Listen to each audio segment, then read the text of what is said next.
অন্ধকার কবরে রেখে যাওয়ার পর দুইজন ফেরেশতা আসবে প্রশ্ন করার জন্য।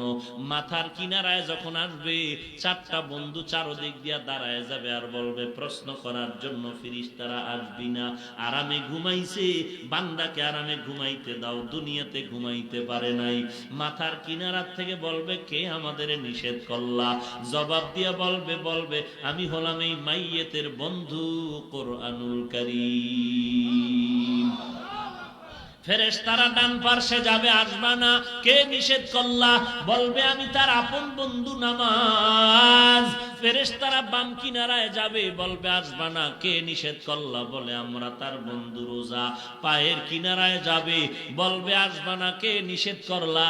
বলে বান্দার যাবতীয় নেক আমল, দস্তারখানের আমল, মেসওয়াকের আমল, টুপির আমল, দাড়ির আমল।